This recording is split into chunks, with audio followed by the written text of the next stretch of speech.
The motto of the LSE is to know the causes of things, and I think that's sort of the antithesis of what I came away with from this program, but also from writing my thesis, which is overall left me with a lot more questions than I even had starting out. I'm very happy to say that I think my story is very interesting in terms of Medea would love this, the adventure involved, the extensive travel.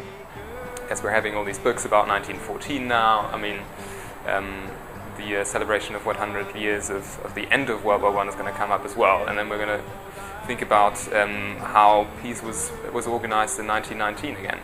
And I mean, I was just fascinated by how the governments, for the very first time in history, pulled together academic advisors, some hundreds of them traveled to Paris during the course of the peace conference, and how they reflected upon what has happened and how one can structure a more peaceful world in the future. So there was considerable thought rather than just power interests that went into these negotiations. After researching Emiliano Mundruca for about a year in total, I think I really identify with him as a person and wish I could kind of live through his experiences, which is probably a testament to at least how much I enjoyed writing my dissertation. For me, in history, what's really compelling is encounter, is moments when people with conflicting perspectives have to converse with one another, and the ways in which one voice can silence the other, and the ways in which they can work together to produce something better. It's different countries at different times, especially when you have a dynamic of empire and rule of another country over the area you're looking at. You have to, I think, at least try to know more about the laws and the goals of the occupying power. A lot of the things that unions were saying in the 1950s and 1960s are the same things that unions are saying today. Religious groups are saying the same things. A lot of the business groups are saying very similar things. So I think it's another one of those cases of not necessarily that history repeats itself, but that the history continues. Vietnam now is kind of written about as a monolith, but I think that it's kind of emblematic of the diversity of intellectual tradition in Vietnam. So I think in that way it is really relevant to how we engage with Vietnam as a more dynamic place.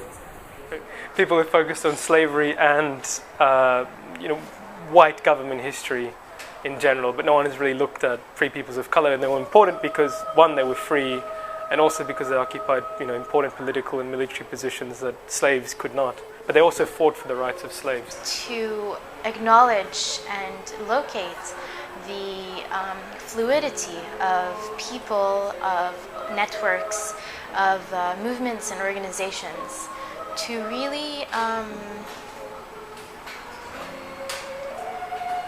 to understand how networks are formed beyond the containment of countries, of political leadership, and any form of constraining higher power.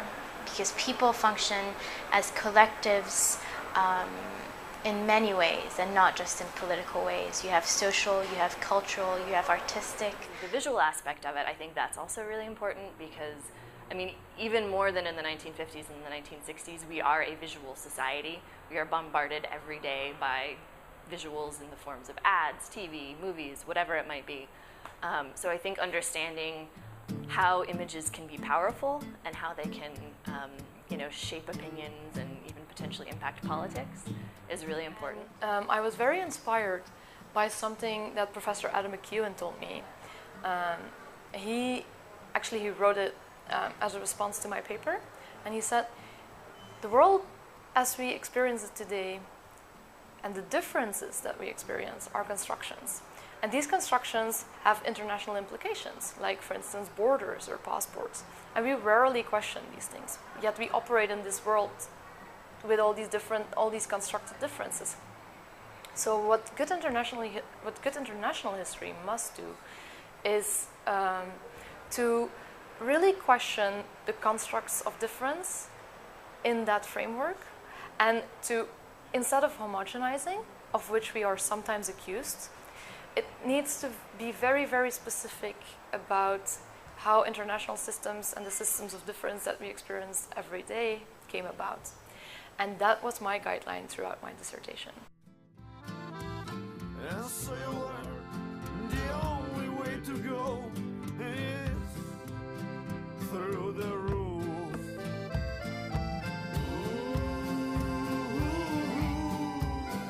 Through the roof, underground.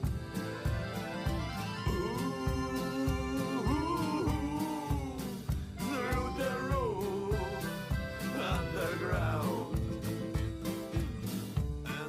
Crossing border after border, we realize the difference is none. It's underdog zoo, and if you want it, you always have to make your own fun. And I say upper dog, leisurely sighing. The local cultures are dying and dying. The programmed robots are buying and buying, and oh, secluded freaks, they are still trying.